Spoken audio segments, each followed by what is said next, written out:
What's up, YouTube? This is the JB Smokes coming at you on a gorgeous Sunday afternoon here in Western North Carolina. And I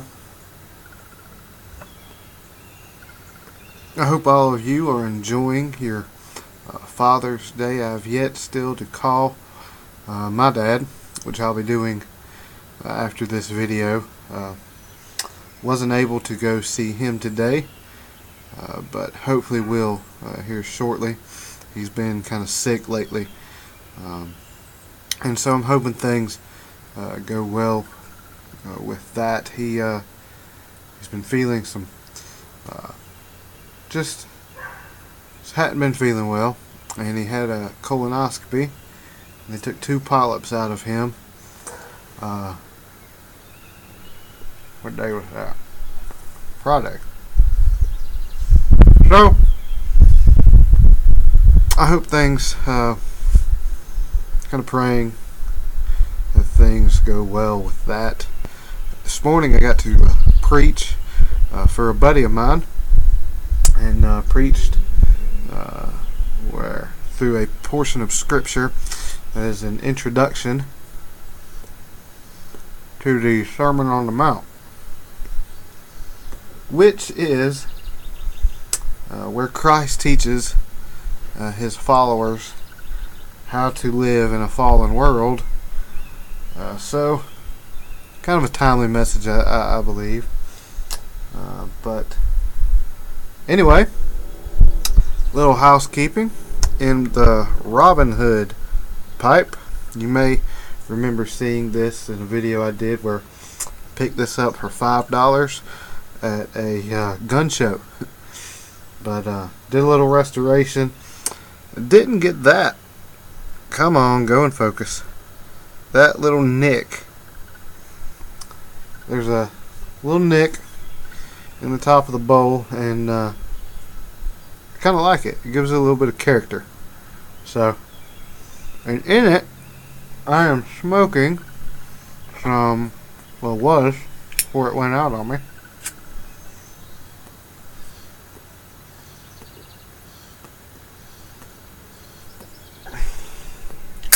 GLP's Sixpence. I just blew ash everywhere. Well, my lighter's out, my pipe's out. Guess it's another ramble, guys. But anyway, so I've been pondering this question since yesterday. I was walking around the neighborhood here. Basically, it's just a big square around here, and 4 laps make a mile. It's about a quarter mile around. 4 laps make a little less than a mile. So I was walking around and smoking my Dagner Cobb, and which for me, that Cobb smokes hot. Now, John Keller said that he calls bullcrap on that. And for him, it may be true. But for me and my smoking habits, it burns hot and wet. And so, I always keep a pipe cleaner around. So when smoking that pipe, honestly, I keep a pipe cleaner around when I smoke any pipe.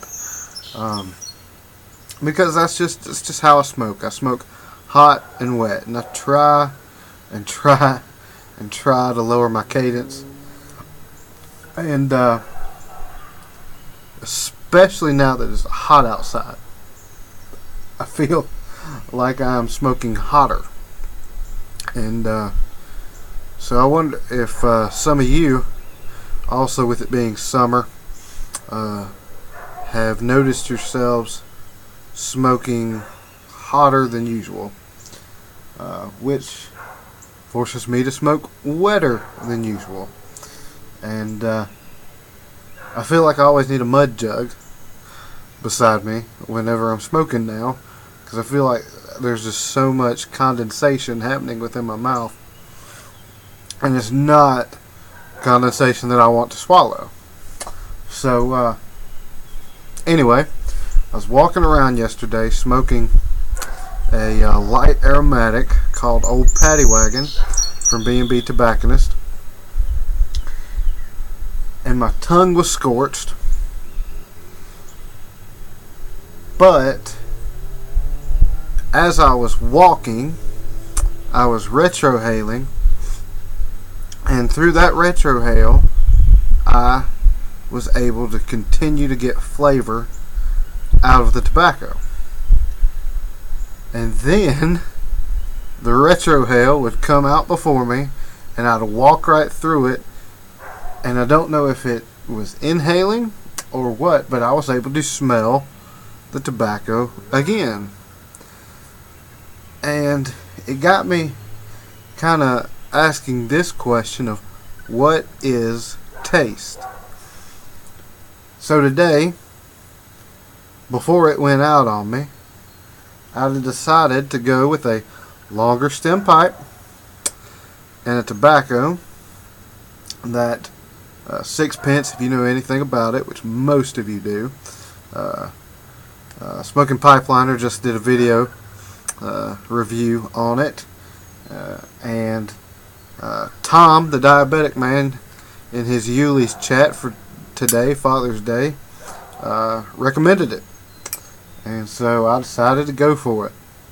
And it is a Virginia-based tobacco with a rum or some sort of liquor casing. And so, even in this longer stemmed pipe, I've noticed that I don't really taste with my mouth. And so I wonder if this has been the cause of much confusion to me. Because I listen to you guys and I watch you guys. I know one of my favorite guys to watch, Tony Colon. My gosh, he is able to take out almost every single component out of a tobacco and taste everything. And I know he says that's because he's a preacher and is basically exegeting a tobacco, which that means just taking apart the components to get to the truth that is in the tobacco itself. But I've watched his videos, and I've watched many of your videos, and I am absolutely jealous of the ability to taste different flavors. Now, I don't taste flavors.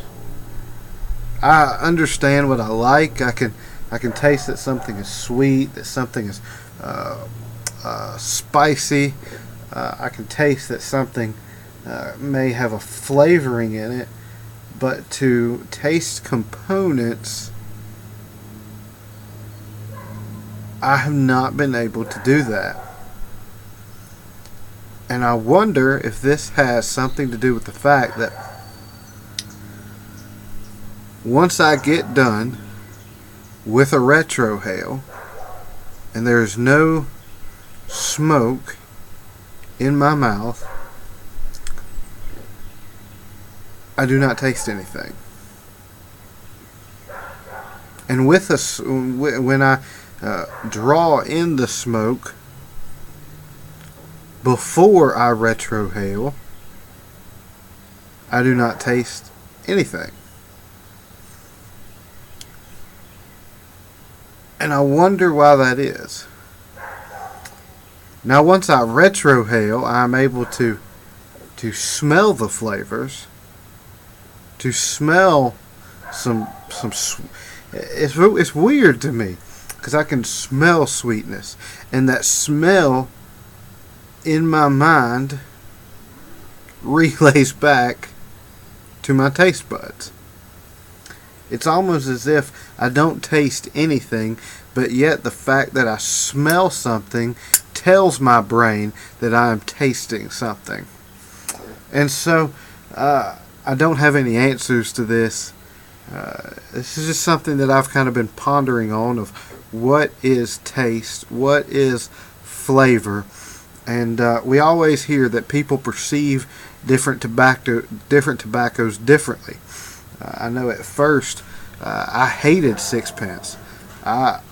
It was not something that I liked.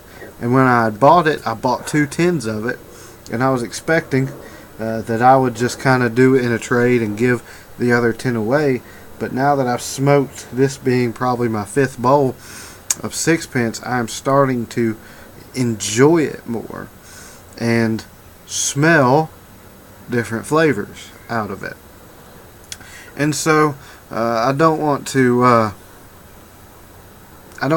be long-winded here. I already am, but it's just something that I've been noticing in my own smoking habits, and I wonder if any of you have found yourself in the same place that I'm in, where I'm not a noob, but I'm enough of a noob to, I guess, not understand and exegete and break apart and break down the flavors in a tobacco.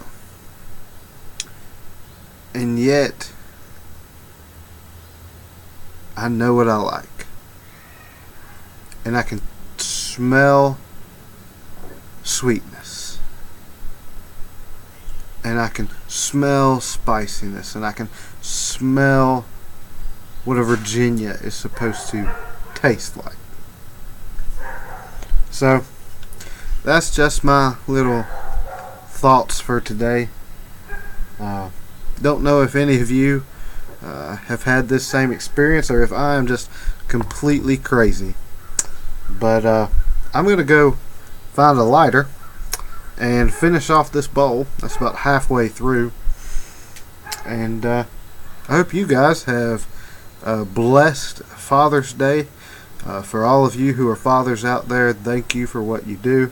For all of you who are soon to be fathers out there, I'm praying that God bless you in the season of life in which you are about to begin. And for all of you who are not fathers out there, but are married and desire to be fathers, remember that you are first called to love your wife as Christ loved the church. In that while we know our wives for who they are, no matter what, we are called to love them unconditionally. So, just little words of wisdom. So, a little ramble. And until next time, sweet smokes. God bless. Love you guys.